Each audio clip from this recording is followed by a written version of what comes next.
Perkenalkan, nama saya Christine Kartini, angkatan 22 dari kelas A4 Teknik Industri. Di sini saya akan menjelaskan tentang materi kewarganegaraan kepada orang tua, keluarga, teman, dan sekitarnya.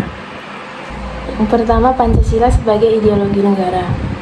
Pancasila bukan sekedar lambang atau simbol, tapi menjadi dasar negara dan paduan hidup berbangsa. Setiap sila mempunyai nilai yang bisa diaplikasikan langsung. Sila pertama yaitu ketuhanan, menjaga iman dan toleransi. Sila kedua, kemanusiaan, menghormati orang lain. Sila ketiga yaitu persatuan, mencintai Indonesia dalam keberagaman. Sila keempat, kerakyatan, ikut serta dalam demokrasi yang sehat. Sila kelima yaitu keadilan, bersikap adil dan makmur kepada masyarakat. Pengertian warga negara. Warga negara adalah orang yang secara hukum menjadi anggota dari suatu negara. Saya sebagai warga negara Indonesia memiliki hak dan kewajiban yang diatur oleh Undang-Undang Dasar 1945. Hak dan kewajiban warga negara. Contohnya yaitu hak saya sebagai warga negara.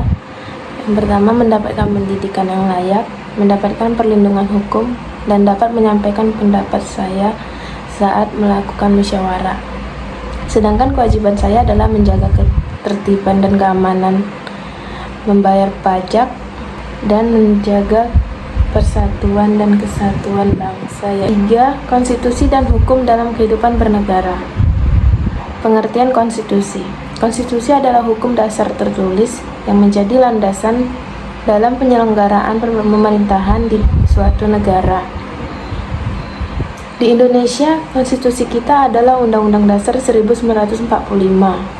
Fungsi konstitusi itu sendiri yaitu yang pertama, menjadi dasar dalam kewajiban warga negara, menjadi pedoman hubungan antara rakyat dan pemerintah, menjalin keadilan dan supremasi hukum. Hukum di Indonesia adalah seperangkat aturan yang bersifat mengikat dan mengatur tingkah laku manusia dalam masyarakat. Tujuannya untuk menciptakan keteraturan, keadilan, dan perlindungan. Yang keempat yaitu demokrasi di Indonesia. Pengertian demokrasi. Demokrasi berasal dari bahasa Yunani yaitu demos atau rakyat, kratos atau kekuasaan, dan dapat diartikan sebagai kekuasaan berada di tangan rakyat. Jadi demokrasi adalah sistem pemerintahan di mana rakyat memilih peran dalam menentukan jalannya pemerintahan, biasanya melalui pemilu atau perwakilan. Ciri khas demokrasi Pancasila. 1. Berdasarkan ketuhanan yang Maha Esa. Yang kedua, menjunjung tinggi musyawarah dan mufakat. Yang ketiga, mengutamakan kepentingan bersama.